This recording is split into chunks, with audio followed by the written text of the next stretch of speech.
Adam here from the Walser Automotive Group, and what I want to do today is take you on a test drive. So next to me here, I have a 2026 Nissan Rogue Dark Armor. So we'll look at the interior, exterior, some of the trim level specifics, then go for a spin around, see what it's like out on the road. Okay, so now we're behind the wheel of the 2026 Nissan Rogue, and this is the Dark Armor trim. So this is going to be a new trim level. Technically, I think it's a 2026 and a half, but we'll just call it a 26 for this matter, and it kind of fits right into the middle of the Rogue lineup. And you've got your S, your SV, and then you will find the Dark Armor just below the Rock Creek SL and the Platinum. So it can get a little confusing when you're looking at all the trim levels, but what's awesome about this one is it gives you a ton of great equipment, yet it's going to keep the price down if you don't want to go all the way up to the Platinum. Now, before we get too much into the weeds, let's put it in drive. We'll go for a spin around. Let's begin with what powers these Nissan Rogues. Now, it's going to be a 1.5 liter 3-cylinder. That's right, a 3-cylinder turbocharged engine, giving you about 201 horsepower. Now, what's great about this? It's extremely fuel efficient. Now, this particular one is going to be the all-wheel drive, as it's going to come standard across the board in front-wheel drive, I think in everything except for the Rock Creek. But this one, being that it's snowy, it's icy, we're up here in the Midwest where it does get a little bit slippery, so having the all-wheel drive is pretty awesome. But what's great about this system is it's an intelligent all-wheel drive system. So really what that means is you're going to get 35 miles per gallon on the highway and 28 mpg in the city. So if you can keep your foot out of it, this is a pretty efficient little motor, and even with the all-wheel drive, you're still getting some pretty awesome range and mileage. Now, on the outside of the Dark Armor trim, that's really where this one shines. So this is an added paint color option in the green, but the blacked out trim is what the Dark Armor is giving you outside the vehicle. So up front, you get the gloss black grille, and then as well, you're going to have the gloss black mirror caps, and kind of the front pillars here are going to be blacked out. The one thing that's kind of unique, they went with a matte black finish to the roof rack rails. So it kind of sets it off as a nice balance. And then this one's also going to get these really cool 19-inch wheels. It's almost kind of looking like a machine finish to the top of them with the blacked out look. Again, against the green, it does look really good. And then just behind the wheel, you are going to get that cool little Dark Armor badge, so everybody knows what trim level you're driving.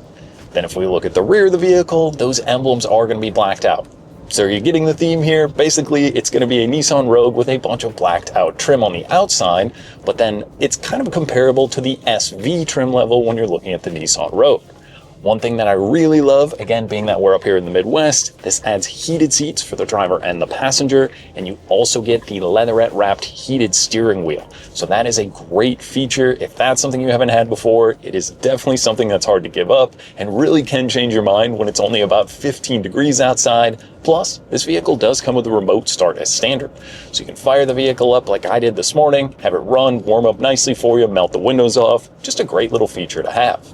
Now, a few other things on the exterior of this one. This one will get a power liftgate out back as well. So you can click the button on the key fob or on the back of the vehicle. That's going to open it up, and it gives you quite a bit of space. Even if you've got a growing family, but you're not ready to maybe go up to a full third row SUV, the Rogue does give you a lot of room back there. And there is going to be a spare tire underneath the floor, or you can use that as a little bit of hidden storage. Plus, off to the side, I think what Nissan has is the milk jug holder, but it's just a little kind of added storage space that does fit a milk jug perfectly in there as well. But there's just lots of room. You can even fold the seats down if you're not bringing people with. It's a 60-40 split rear seat, so it gives you even more space. If you maybe accidentally bought something you weren't planning for, you've got plenty of room to haul it with you.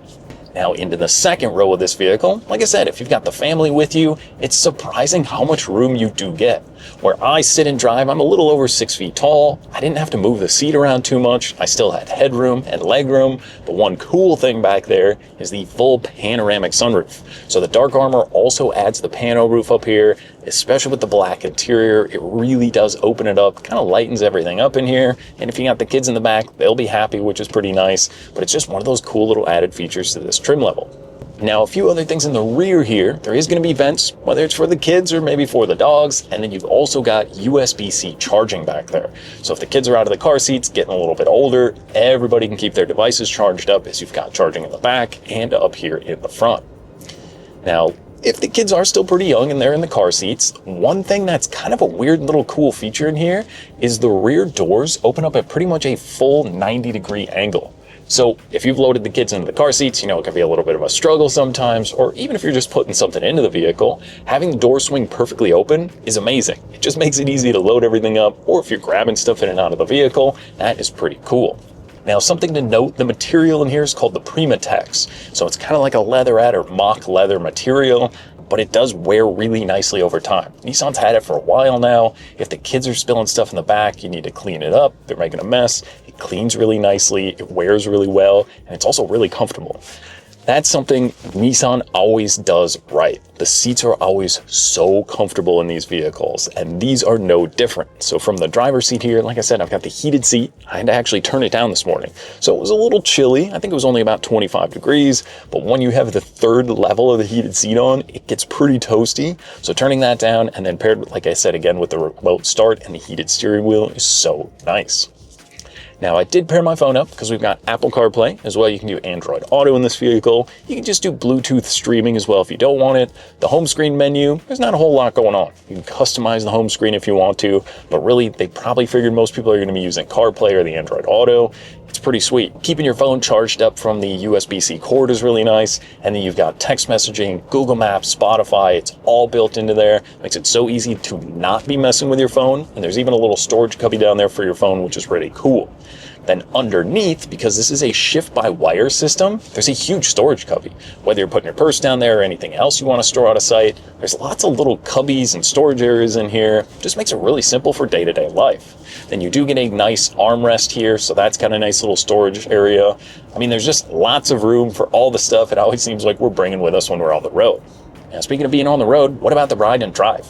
It's actually not a great day-to-day. It's pretty windy, it's a little chilly. Even when the sun's out, it looks nice. But it's quiet in here. They've done a really good job of insulating the cabin. I mean, I'm going 45 miles an hour, and even when you get the big trucks and semis blowing past you, it doesn't make a lot of noise. It's just a comfortable place to be, especially when you got your music going. For kind of the bass sound system in here, it does sound really good also, and there is an upgraded system you can even go to if you want. But I was impressed at just how good it did sound when I was jamming out earlier driving around. And then the steering wheel, so there's a digital gauge cluster in here. So it's going to give you a few different views you can kind of go through, whether that's just your standard trip computer stuff, what you're listening to, or you can also keep a look at the four-wheel drive to see where the all-wheel drive or 4x4 system is going. And you can even get like a little boost gauge in there, which is kind of fun. And then at the end, you can go with another button to change some of your driver assist stuff. So this has the Pro Pilot system. So the little blue button on the steering wheel is going to let you adjust some of that to turn it on or off. Blind spot monitoring. There's some emergency systems in there as well. And then you've got stuff that maybe you don't want on. You can just click the button and then turn it off. It's not a very intrusive system. Some new cars can get a little bit in the way when you're driving around. I haven't had it really do anything. The lane departure system's really easy to use. But like I said, if you don't like something, it's like 2 clicks away from being turned off, which is pretty nice. But most of that stuff is pretty awesome, especially the adaptive cruise control. If you're driving an older vehicle that doesn't have that full adaptive kind of 3-2-1 distance to the vehicle ahead of you, it's the best. You can eat up so many miles. If you're running into the cabin, you're just doing your day-to-day commute. It's paying attention to the road, maybe if you aren't for a second. It is a great safety feature to have. Okay, so we touched on a lot of the features, all the stuff. So Dark Armor is basically an SV with a little bit of added equipment. But one other thing this one gets is the full kind of 360 surround view monitor. The backup camera in here is crystal clear. There's even a little button you can press just below the infotainment screen that's going to show you the view. I think when you're parked or moving pretty slowly, you can kind of pull that up, which is cool. Maybe the kids lift something in the driveway, can't quite see it at a busy grocery store. That is another great feature. Okay, so we touched on all the stuff, all the features, all the equipment. What about the pricing? So MSRP on this particular one is going to come in right around $37,000. So yes, I get it. It is expensive, but the average new car price is over $50,000. So that's almost 13 grand less. Yet you're getting a ton of equipment here. I mean, outside of like a few little things, this is going to have a pretty big equipment list to it. And one thing with Walser, we offer an 8-year, 100,000-mile powertrain warranty. That means you can be on the road for almost a decade, and you're going to be covered as long as you're keeping up with your scheduled maintenance. There's a lot to like in these Nissan Rogues, whether it's the fuel efficiency, the cool style now on the outside with the Dark Armor. I think this is the exact trim I would go for if I was looking at a Rogue. I love the green, the metallic looks so cool out in the sun. You've got the CarPlay in here, you've got all the safety stuff. I mean, really, I know there's some pretty stiff competition, whether you're looking at Honda, Toyota, or any of the GM vehicles, these kind of crossover midsize SUVs, there's a lot of really good ones. And Nissan, I think, has done a pretty good job making this Rogue very competitive.